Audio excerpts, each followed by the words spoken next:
What's going on again, guys? Welcome back to that episode of E-Train Games. I am your host, the E-Train, and yeah, pretty different.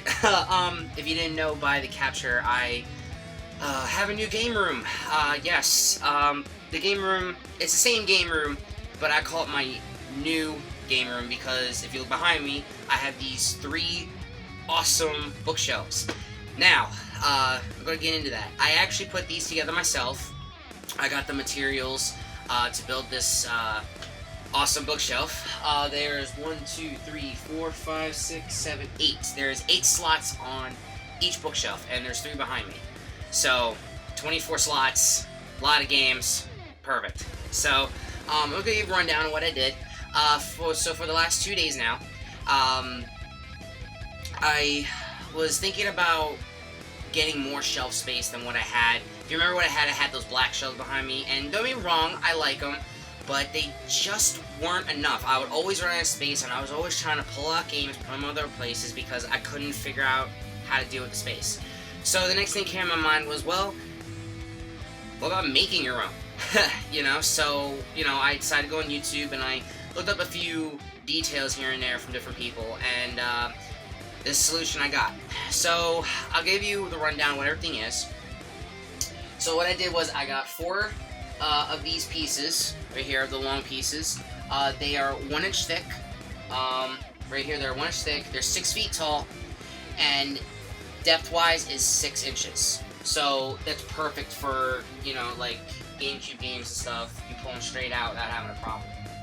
So what I did was I got 5 slabs of these, of the long pieces. And out of the 5, 3 of them, I cut them to 2 inches, 2 feet a piece. So each slab right here equals 1. And then 3 more, and then so on. So what I did was when I came home, before I start, the screws I used were 2.5 inch, what are they called? Carpenter screws, I think they're called. I forget the actual name. But they're 2.5 inches long, and I drilled them to the side. I put 2 on each side. So there's 1 here, 1 in the back, and so forth all the way down. So the next thing I did was I came home, and the way I set it up is that now, if you look closely, I don't know if you can see on the camera exactly, but on the shelf itself, I put 1 PS2 game here, and there's a slot right in the middle. So what I did was I put 2 games on each side, 2 PS2 games on each side, and then I put 1 like this, like a right angle almost. Then I took a plank like this, and I slapped it until it was flush against the right angle. And that's how I got basically perfect spacing all the way down. So then, what I did was, when I put them all the way through, I screwed in on both sides so that the shelf wouldn't come apart or it wouldn't mess up as I'm going down the line. And then when I was done, I flipped it to its side, and then I put the finishing screws to make sure it stays put. And that's what I did for all 3 of them. They all same space all the way around, and I don't know. I think it looks amazing, and that's what I used. I didn't paint them, stain them, or anything. I kind of like the fresh wood look. It brightens the room up because I have a lot of black furniture here and there, and it really brightens the room up having it like that. So, after that, that's the best thing. Stack it with games. So, as you can tell here, I stacked all my games that were on the black shelf, and a little bit from the bookshelf. Can't see it's in the corner. From the bookshelf.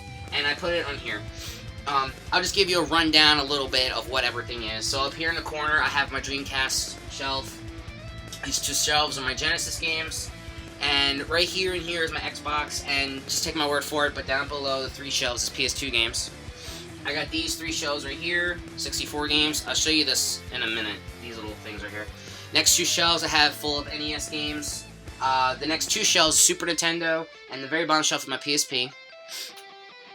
Over here I have my 3 shelves of PS1 games. These 2 shelves are GameCube. 3 shelves, 3 shelves, and the last 2 shelves are my 360 games.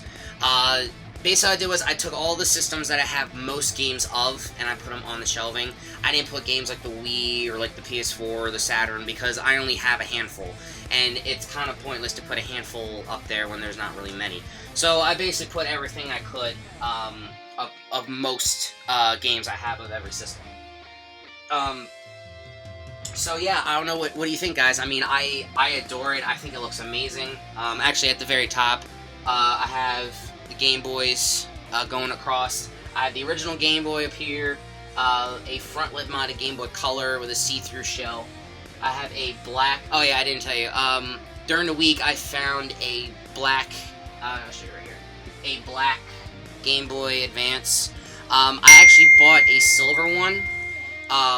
Not silver one, I'm sorry. A Glacier see-through white from a... what is it called? Thrift store for like 10 bucks. When I went to my truck to go home, I found this guy sitting on the ground. Right when I was opening the door, I just looked to my left. I don't even know why. I just looked to my left, and I looked on the ground, and this was face down on the ground. I picked it up, and it works fine. So, it works fine. There's nothing wrong with the buttons. They all click and everything. So, I got a free Game Boy out of it, which is nice. I'll probably never use it, but, you know, I put it up there just for some effect. So, next to it over here, I have my Sapphire Blue SP. Over here, I have my 3DS, and next to it is the PSP. So, I kind of like that, going across the top. You know, it ain't much of anything, but it just kind of just adds a little flair to it, and I don't really have any room to put them anywhere, especially on my game room shelf and stuff. So it was I kind of like that idea of putting them across. And then, you know, little things here and there: Blue Yoshi, Kylo Ren.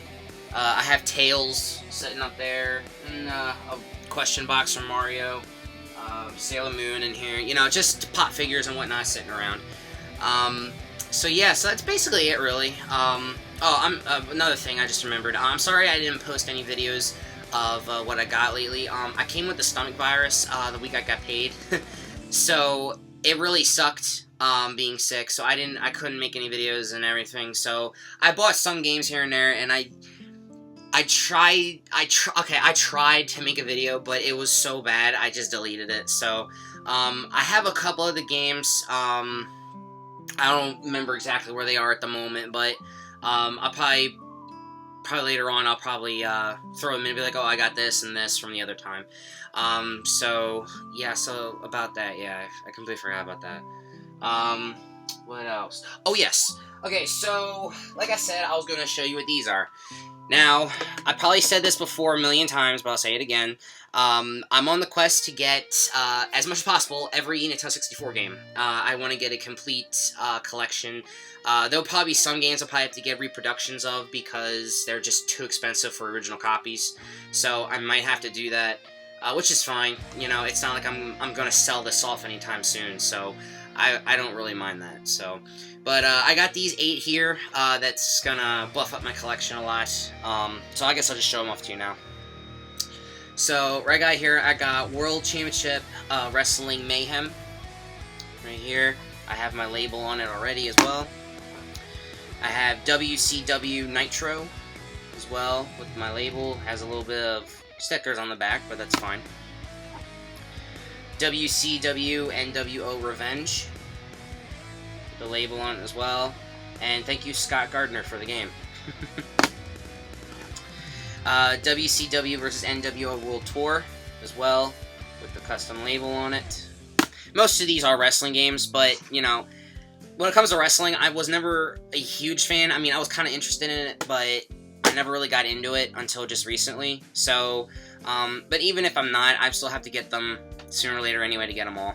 So, a game, I love the Extreme G games. It's Extreme G2. Been looking for a good copy. Every time I find it, it's always destroyed and the label's all screwed up. I mean, it is as perfect as I find it, because all the copies I found were in terrible shape. So, so this one is not as great as I want it, but it will do, considering of what of all I've seen. So, in the last wrestling game, ECW Hardcore Revolution in black, with the custom label. Oh, and I forgot to show you, the XG2 has the custom label too. 2 games left. I got NASCAR 2000 as well, with the label. This is the only one I needed. There's only 2 NASCAR games on the 64, and I already have 99. I just needed 2000. And the last game, World Driver Championship, in a nice cart with the custom label. I heard good things about this one. I never played it myself, but from what other people I've heard from, it's actually a pretty good racer. So I'm actually kind of excited to play that, hopefully soon. Anyway, guys, that will be put into the collection, and actually that would put me to another slot over to the right. That's why I put it there, so I can add more into that section. So that's probably what a lot of this stuff is. It's just me putting games in certain sections, because I get more games than others. So, like, for instance, let's see here. For Genesis, I kind of slowed down, because basically for the Genesis, I have mostly the games I want. There's only, like, a random, like, 1 or 2, and, that would fit, like, right there, and then I'll have 2 complete shelves. So, for the Genesis, I'm not really too worried about. I am worried about my 64, by far, and then probably next will probably be my Dreamcast, so, and as you can tell, I'm getting a lot more Dreamcast games. I got a lot of really good ones in there. That's why I put that one up there, so I can add more in as time goes on, and then the 64, I can add that in, and then when time comes, I'll probably take out, maybe my 360 or my PSP at the bottom so I can have another shelf and move everything down. But I'm not too worried about that until later down the road. Let's see. I think that's really it about with this. I just slipped my mind. I also used brackets. What happened was when I put these shelves against the wall, they kept falling forward. And every time I put stuff on it, it was still like, not falling, but it was like leaning away from the wall. No matter how close I got it and how far away, it was always leaning. So I went to Home Depot and I picked up brackets. They were like $2, and I got like 4 brackets and like 8 screws. And I bracketed each one to the wall, so they're completely flush against the wall and they're flush against each other. I mean, yeah, they're not perfect. I mean, this one is sticking out a little, this one's a little spaced a little too much, but, it's as perfect as you're going to get it. And besides with wood that's already been pre-cut, it's going to be pretty difficult to get everything precise. So I kind of just let that slide. Even though I kind of hate it a little bit, I have to let it slide. It is what it is. But that's it, guys. I don't know, I might do the setup of standing up a little bit again, because I used to do it, let's see, last year, when I started making videos, I did it last year, standing up and whatnot, but it was getting tiring sometimes, to stand up that long, because mess-ups and whatever, but, I will definitely, think about maybe standing up again, because I kind of like, moving around and showing you guys this stuff, so, I possibly will think about probably doing that again. I think that's everything. Oh yeah, and then the other side note is I couldn't put my boxes up top. There's not enough room for now. So I have my boxes in a different room right now. I probably will put them around, or I'll think of something with them. So, whoops. I didn't think that after the time came and I put them up there, I'm like, these aren't gonna fit. So, oh well. I'll probably put them somewhere else. I might get a different piece of furniture and put it somewhere and have them displayed or something. I don't know. I haven't figured it out yet. But anyway, guys, that's everything. I hope you enjoyed. Not a really long video. Pretty short. A lot of good stuff. I'm pretty much proud of myself. I didn't actually think I was able to do it, and my drill kept breaking on me, the batteries going on it and stuff, so I didn't actually think I was able to do it. But, it held through, and actually, right after I finished my 3rd shelf, it finally broke. So I'm gonna have to get a new drill, but I'm glad it lasted. I'm glad it lasted, or I would have that sitting out there for quite a while. So, but anyway, guys, thanks for watching, and like, comment, subscribe. I'll put my name on my Instagram name at the bottom. I always post pictures of games when I get them, and sometimes throughout the week, so I'll post them and whatnot. Follow me on PlayStation 4. I play Call of Duty, GTA, and a lot of other games. I've been playing the Fairy Fencer F a lot. It's like an RPG, Final Fantasy type game. I've been playing that a lot lately. I'm getting pretty good at it, so I might go online with it a little later on or whatever. So, but I'm playing a lot of that right now, and Shantae is another one I got recently. I'm playing that a lot, and going back into a little bit of Rocket League. So, definitely hit me up on PlayStation if you want to chat or whatever. It's fine. Let's see. I don't think I have anything else for you guys for now. Yeah, I think that's about it, really. So, anyway, guys, like I said, thanks again for watching the video. Like, comment, subscribe, and I'll see you all in the next video. Bye, everybody.